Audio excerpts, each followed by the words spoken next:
जो जलती हुई लाश के साथ सेल्फियां बना रहे थे और सरेआम उन सबको फांसी दें। मिसाल बनाए इस वाक़ये को, क्योंकि इस किस्म के वाक़यात की कोई गुंजाइश नहीं, ना इस्लाम में ना हमारे रसूल के दीन में। आर्मी चीफ को भी मेरी यही रिक्वेस्ट है और प्राइम मिनिस्टर को भी कि बयानात देना बंद कर दें, अमल के मैदान में अब कुछ करके दिखाएं। आपको कौन कहता है कि आप मौलवियों के पीछे लगे? कुरान हम पर नाजिल नहीं हुआ? कुरान को गिलाफ में बंद करके बस शादियां लड़कियों की हो जाती हैं, उसके नीचे से गुजार देते हैं या उसको चूम के अलमारियों के अंदर बंद कर देते हैं। हिंदा बिनते उतबा, जब जंग हुई उन्होंने मुसलमानों की लाशों के कान और नाक काटे और उससे अपने गलों के हार बनाए, अपने पाँव की पाजेब बनाया, और जब हजरत हमजा की लाश सामने आई तो उसका सीना चाक करके उन्होंने जिगर उसका निकाल के और उसे चबाने की कोशिश की।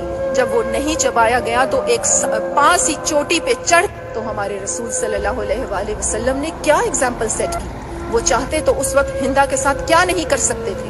उनके प्यारे चचा का कलेजा चबाया गया तो उन्होंने क्या मिसाल कायम की। जो मिसाल उन्होंने कायम की, ये है इस्लाम, ये है रसूल का दीन।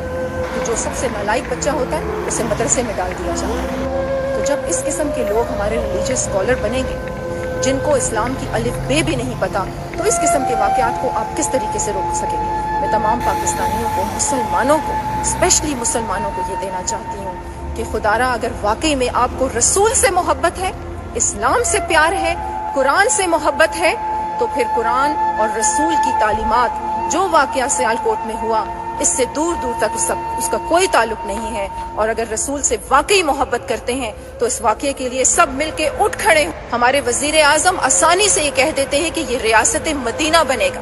रियासत मदीना सबसे पहला असूल रियासत मदीना का इंसाफ था। जब आप इंसाफ कायम नहीं कर सकते, यहाँ पर मैं जिक्र जरूर करूंगी नूर मुकद्दम के केस का। कितने महीने गुजर गए, जाहिर जाफर सरे आम, उसके आप एविडेंसेस देखें, उस वहशी दरिंदे ने किस जुल्म के साथ उस लड़की का कत्ल किया, उसकी गर्दन तक उतार दी। क्या कर रही हैं? कौन से एविडेंसेस का इंतजार कर रहे हैं? आर्मी चीफ को भी मेरी यही रिक्वेस्ट है और प्राइम मिनिस्टर को भी कि बयानात देना बंद कर दें, अमल के मैदान में अब कुछ करके दिखाएं। और जो इस मुजरिम, जितने भी मुजरिम वहां पर मौजूद थे, उनको सब ने अपनी आंखों से देख लिया।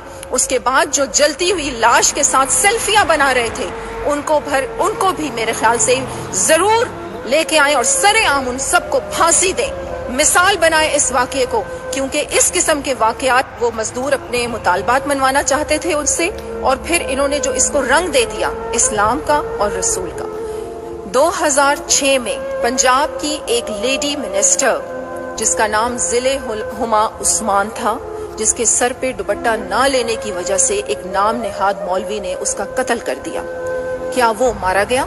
क्या कानून ने उसे पकड़ लिया? एक और वाकया होता है कोट राधा किशन में कि एक भट्टे में पूरे खानदान को जला दिया जाता है, यही इल्जाम लगा के। क्या उन मुजरिमों को उल्टा लटकाया गया? 2017 मशाल खान को पूरे मजमे ने इसी तरीके से बेदर्दी से कत्ल कर दिया। तो क्या मशाल खान के जो मुजरिम थे, वहशी दरिंदे थे, क्या उन्हें फांसी पर लटकाया गया? इस किस्म के वाकयात को आप उस वक्त तक रोक नहीं सकते जब तक मुजरिमों को फांसी पर ना लटकाया जाए। हमारी कोर्ट्स भी सोई हुई हैं, हमारे